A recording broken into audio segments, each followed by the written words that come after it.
با سلام و درود بیننده عزیز، برنامه تحلیلی و خبری اخباری آزادی تقدیم شما می‌گردد. با آخرین خبرهای جهان و تاجیکستان من مومین احمدی با شما هستم. امروز 27 ینور است. در برنامه از این حادثه ها خواهیم گفت. با شوهرش نکاح رسمی ندارد. بر پایه شکایت ملتگراهای روس در ولایت مسکو باز یک عائله مهاجر خانه برداشت می شود. مطلب رسانه امریکایی که ابوعلی ابن سینا را ازبک گفته است بحث برانگیز شد. وزارت فرهنگ تاجیکستان واکنش کرد. من باور دارم که در این راستا عالمان و دانشمندان شناخته ما با دلیل‌های ردناپذیر به خاصبانی فرهنگ و ادبیات ملی پاسخ‌های شایسته خواهند داد. و به دنبال آن درباره تجلیل 90مین زادروز ادیب شناخته تاجیک شادروان نریمان بقازاده گزارش می‌دهیم. افتابت میخندد، زیبا میخندد، بر تو، بر من، بر عالم، بر ما میخندد. نیروهای انتظامی روسیه با برگزاری ریدها برای تفتیش مهاجران و پیشنهاد رفتن به جنگ اوکراین ادامه میدهند. به همین ترتیب در ولایت کالوگا کارمندان مقامات حفظ حقوق در خوابگاه و قهوه‌خانه ها عملیات گذرانده 57 مهاجر را به شعبه پلیس بردند. وزارت کارهای داخلی میگوید به همه آنها پیشنهاد شده است که با وزارت مدافع روسیه قرارداد بندند.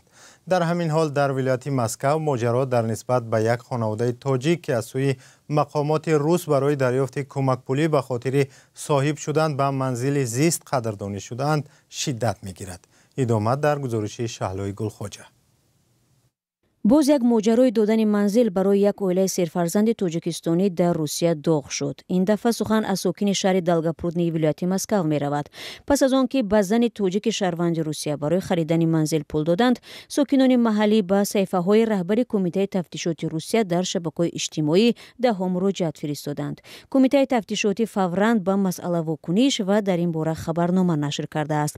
در آن آمده است صرف نظر از آن که ساکنان محلی برای دسترسی به منزل در نوبت طولانی ایستادند، قرار قبول کرده شده است که برای گرفتن خانه به مادر سرفرزند از تاجیکستان همچون پرداخت یک وقته اجتماعی مبلغ کلان جدا کرده شود. گفته می شود زن با پدر فرزندانش عقد نکاحی رسمی ندارد. شکایت بر آن این را قلابی می شمارند، زیرا به گفته آنها در صورت صاحب مالکیت بودن مرد عائله حقوق گرفتن امتیازها را ندارد. با این عائله تاجیکان اولین شده توجه را مؤلفان کانال ملتگرایان با نام روسکی یوریستی و حقوقشناسان روس جلب کردند. چند هفته پیش نمایندگان این جنبش نوشته بودند که مقامات به یک زن شهروند روسیه که از تاجیکستان است شهادتنامه را با مبلغ تقریبا 4 میلیون روبل تقدیم کردند. این گروه حقوقدانهای ملتگرا که خود را زد ادوکات ها مینامد ادعا دارد که وی قصدا نام پدر فرزندانش را در حجت‌ها ذکر نکرده است تا برای دریافت امتیاز برای خرید منزل حق پیدا کند. هرچند برای تقویت این حرفها حقوقشناسان روسیه یگان دلیل نآوردند. همین گونه یک حالت دیگر در ولایت مسکو در هفته گذشته با حبس مادر 7 فرزند انجام یافت. با تخمین سمد و ماموریت میتیشی برای دسترسی به منزل شهادتنامه دادن 24 میلیون روبل کمک پولی را سپاریده بودند. به دنبال اعتراض چند سیاستمدار و گروه‌های ملتگرا، رئیس کمیته تفتیشاتی روسیه الکساندر باستریکین امر داد که قضیه تقدیم خانه این عائله سرفرزند تاجیک در شهر میتیشی سنجیده شود. آخر هفته گذشته این زنی حامله‌دار را با اتهام قلابی به بازداشتگاه بردند. کمیته تفتیشات گفت که گمانبر شده درآمد شوهرش را کم نشان داده، این چنین از دفترچه خانه اقتباسی نادرست پیشنهاد کرده است. وی را تا 10 سال زندان و جریمه انتظار است. کمیته تفتیشات میتیشه در خبرنامه‌اش گفته است در دایره تفتیشات گفتگو و پرسش‌ها انجام شده، حجت‌ها و تلفن‌های موبیلی گرانبها مصادره کردند که وضع کم درآمد و نیازمندی عائله را زیر سوال میبرد. در واکنش به چنین حالت برخی حامیان حقوق مهاجران مشورت میدهند که شهروندان تاجیکستان و دیگر کشورهای آسیای مرکزی حد اکثر تلاش کنند از سفر و زندگی در روسیه خودداری نمایند. منصوبیت ملی شخصیت‌های بزرگ تاریخی و فرهنگی از جمله ابوعلی ابن سینا بارها مورد بحث قرار گرفته است. نشر اخیر یک گزارش رسانه بین المللی CNN در مورد منصوبیت نابغگان علم و ادب واکنش‌های زیادی را به میان آورد. مقامات تاجیکستان این دعواها را تحریف و بی‌اساس خوانده بر ضرورت پاسخ قطعی ولی دیپلماتی تاکید می‌کنند. جزئیات بیشتر در گزارش ارشاد سلیمانی و امیری سویف. در حقیقت بشوفه برنامه‌ای که طریق CNN انتشار شد واقعیت را تحریف می‌نماید. بدون بینابت گرفتن سرچشمه‌های تاریخی نابغگان علم و ادب تاجیک میراث ادبی ملت ما را با ملت دیگر متعلق می‌داند که متاسفانه خیلی بحث برانگیز است. من باور دارم که در این راستا عالمان و دانشمندان شناخته ما با دلایل ردناپذیر به خاصبانی فرهنگ و ادبیات ملی پاسخ‌های شایسته خواهند داد. این واکنشی وزیر فرهنگ پس از نشر گزارش صدا داد که در وبگاه CNN و شبکه‌های اجتماعی نشر شده است. در آن ابوعلی ابن سینا و چند دانشمند دیگر همچون عالم ازبک معرفی شدند. موضوع منسوبیت ملی چهره‌های علم و ادب بارها مورد بحث قرار گرفته است. اکادمیک اکبر ترسان پیشنهاد می‌کند که این مشکلات باید در سطح رهبران کشورها بررسی شود. ما مکتب ازبکی بی‌ملال هر کجا آشوب در سمرقند و بخارا مکتب تاجیک بستگی چقدر دوست میشد نه میخیر که گپ کتیز وای عمل کتی نشان دادن که بیا من باید یک اهنامه امضا کنیم معارف مکتب معارف زبان. اما تاریخدان نیکروس فرزاده میگوید این بحث ها در محیط های علمی کیها حل شدند. در آثار تاریخی، آثار علمی و آثار علمی و اکادمی که در سطح بین الملل اعتراف شده است دیگر جای سوال ندارد که این شخصیت های بزرگ مثل شیخ رئیس ابوعلی ابن سینا و علامه بیرونی و دیگران متعلق به ملت تاجیک هستند. تحلیلگران بر این نظرند که همکاری با رسانه‌های بین المللی و تشویق تحقیقات علمی می تواند به حل این بحث ها مساعدت کند. سلام، اگر خط و خبر می خواهید ما داریم. نوید بامدادی، سرخط خبرها، اخبار تاجیکستان و جهان، گزارش ها و تحلیل ها. چی می‌گذرد و چرا؟ دانستن فهمیدن است. ضمیمه یا اپ ما را بگیرید. طلب 17 سال زندان بر روزنامه‌نگار رخشانه حکیمова در شبکه‌های اجتماعی و بین همکسبان و فعالان جامعه واکنش‌های مختلفی را به میان آورده است. رخشانه حکیمova کیست و او چی کار کرده است؟ خبرنگاران رادیو آزادی درباره این روزنامه‌نگار جوان گزارش تهیه نمودند که همراه می‌بینیم. رخشانه حکیمova بیش از 10 سال در رسانه‌های گوناگون و سازمان‌های خبرنگاری کار کرده است. او را یک شخص صادق به کسبش می‌شناسند.